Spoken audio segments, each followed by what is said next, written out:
Hello, this is Jerry Mitchell. We are back with another episode of Libertarian Uncensored podcast, going over all the posts on the Libertarian Uncensored subreddit. Let's get right into it. So first we have America is beating Europe from Reason.com by fakest AMA ever. And yeah, I saw the John Stossel video that was based off of. I think that came out on Tuesday. And yeah, America isn't really doing too hot economically or socially or pretty much in any way you look at it. But even compared to Europe, it's doing pretty good, I would say. Europe's pretty much just a museum continent at this point, where the only thing that keeps it alive are the tourist dollars and nothing else. And yeah, even in Europe, they increasingly jail people for what they post on social media, and that's not very libertarian. Europe, they say, oh, we care about freedom and the freedom of Ukraine, but then they jail their own citizens for posts they make on social media. So that's why I think the U.S. should leave NATO and just stop throwing money of helping to defend Europe. They should be defending themselves, which, to be fair, they are starting to push for the rearmament. But the thing is that Europe is increasingly just this aimless continent that doesn't feel like it's lost all the reason to be after like World War II. And yeah, ultimately, if the Europeans don't want to devolve into a Chinese style dictator state, or a Russian style dictator state, I personally would disagree with that. But ultimately, it should be up to a country's own residents to defend their own democracy, to defend their own liberty. So yeah, ultimately, I think, as I said earlier, the U.S. should get out of NATO and just let Europe be if Russia does invade.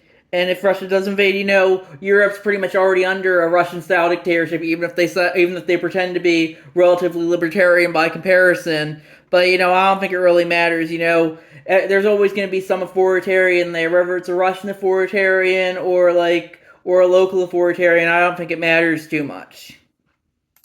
Then we have the Trump Depression from Prospect.org posted by Baton13, and that's a cross post from the economic subreddit. And yeah, I don't think the economy's doing too hot, even that Trump's in there. But with that being said, when Biden was in there, we were in a recession, but they redefined the word recession. It used to be two negative quarters of growth. That would be a recession, but then they redefined it when Biden was in there, and now they'll probably redefine it back since Trump's in there, because Trump's a member of the out group and rather than the in group. Then we have, if you could tell Donald Trump anything tonight, what would you tell him? Jasmine Crockett, grow a spine and stop being Putin's hoe, from Ragnar OKXD, and that's a cross post from the pop culture subreddit. And yeah, Reddit is really all over Jasmine Crockett, just like it was over AOC, like with AOC and all these other progressive squad members. But I personally think the progressive squad members, they're more politicians for the 2010s rather than the 2020s. Most of them are annoying woke scolds who just jerk themselves off on social media. I think it's time we move beyond that. Personally, I think that the best option for the Democrats is probably to treat someone like John Fetterman and just become MAGA light and just throw away all the woke shit. I still wouldn't like him, but at this point, they pretty much have no other options, I would say, if they want to remain politically viable. Because, people are tired of all these woke scolds just saying, oh, orange man bad, trans good, and whatever the current circle jerk on the front page of Reddit is. And that's my thoughts on that issue. Then we have exclusive GOP lawmakers unveil bill to end the Fed from dailycaller.com, posted by Color Monochrome. And yeah, I think it's a good idea, but until something happens, I think it's all performative virtue signaling. That's why I feel like a lot of Congress is at this point. I personally like the guy who's really pushing the bill, Thomas Massie, but until something actually happens, it's performative virtue signaling. And increasingly, nothing ever happens in the world, despite how social media thinks the world, the sky's falling every day. But increasingly, nothing ever happens, and I don't think this bill will pass. But at the very least, at least, it's a good idea, but it's performative virtue signaling, as I said, until something happens. Then we have Manitoba Premier Wab Canoe signs executive order to remove U.S. liquor posted by Donald Key, and that's a cross post from the Buy Canadian subreddit.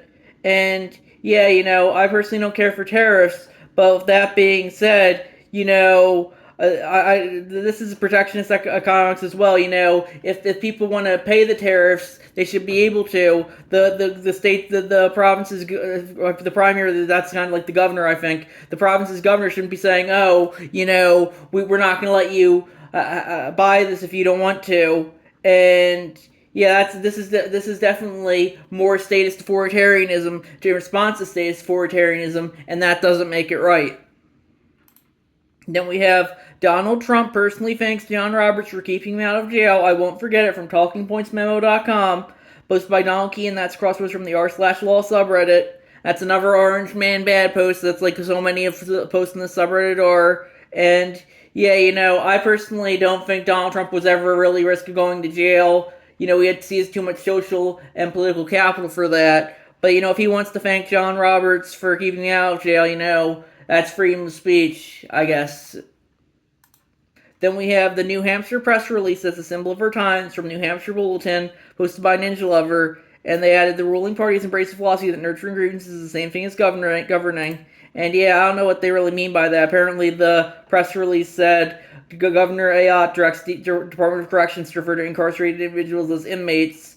I personally think you should be able to refer to whatever you want to them as, but I don't think that's too much of a bad thing.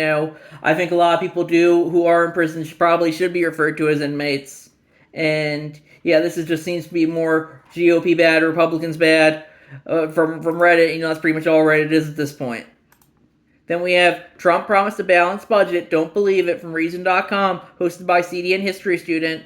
And yeah, as I've said in previous episodes, the ruling party is still going to spend regardless of what branch they are. And yeah, I don't think a balanced budget is realistic, even if they're promising it, because politicians promise, might as well be coming out of their ass when it comes to them.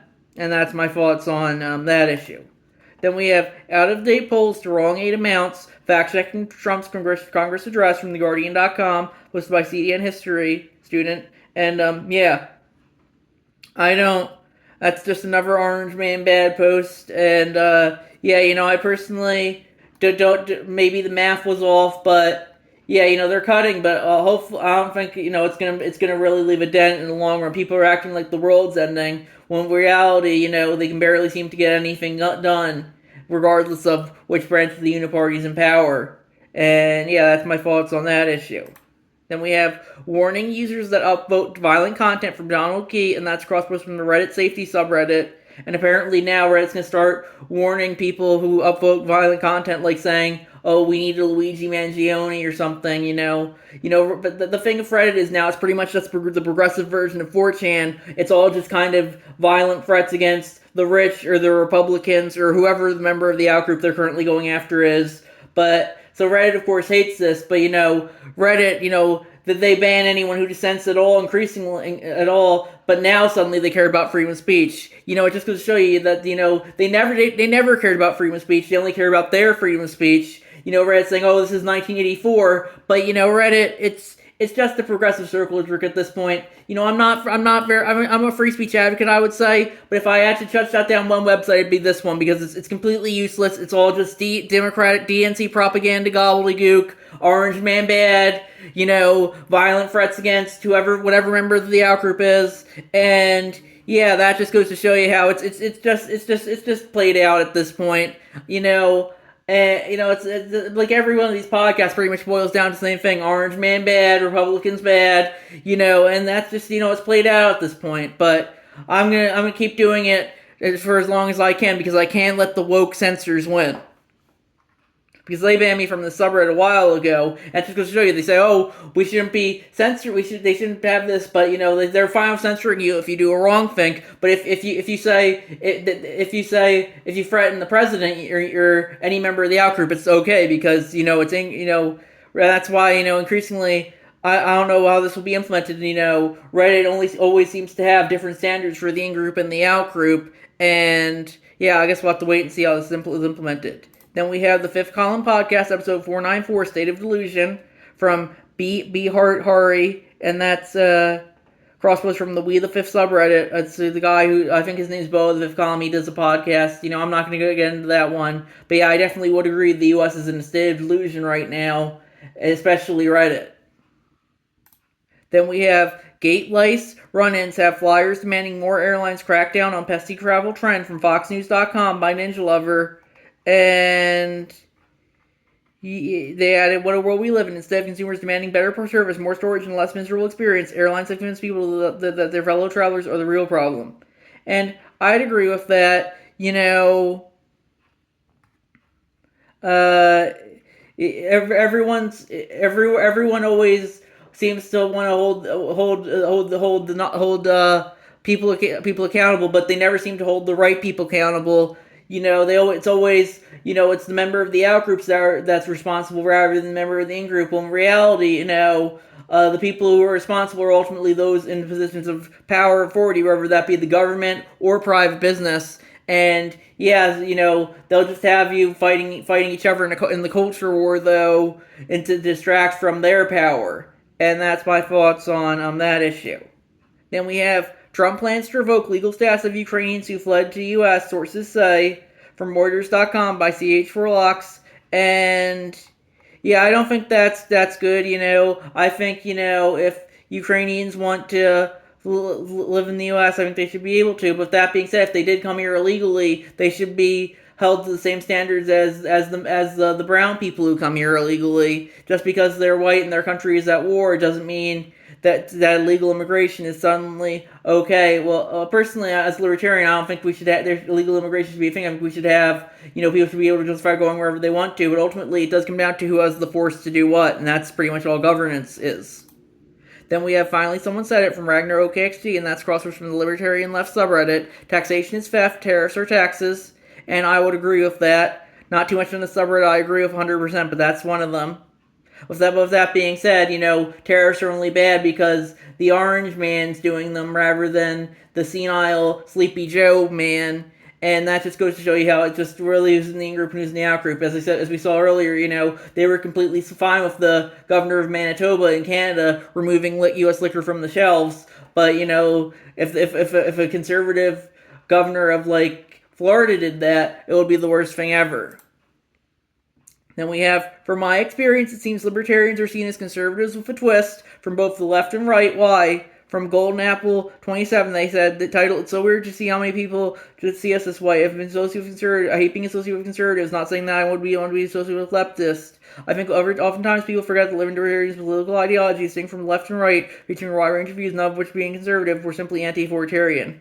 And I would agree with that. Historically, I would say libertarians are more socially liberal. They're socially do whatever you want to, and economically more conservative. Do whatever you want to with your own money, pretty much. But increasingly, a lot of the U.S. right has become has gone against the economic philosophy of their protectionist economics, and a lot of the U.S. left has gone against the socially liberal philosophy with all the enforced woke shit they push. And yeah, that just goes to show you how if libertarians, they're you do you, I do me. We all own our own bodies. But increasingly, it seems both major parties seem to be going in the opposite direction when it comes to how they want to control you, be it socially or economically.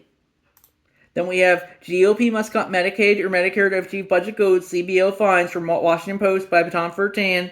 And yeah, I personally don't think that cuts will come. They might say they'll cut, but they never really do seem to cut. As someone who does get their insurance through Medicaid, it's objectively pretty shitty. There's only one doctor in the area who takes it, and after bouncing around dentists for a couple of years, I currently pay for my dentist out of pocket because nobody dentist in the area takes Medicaid. So ultimately, if they do want to cut, good for them, but it's not. They don't really have too much to cut anyway, and I don't think it's gonna happen regardless.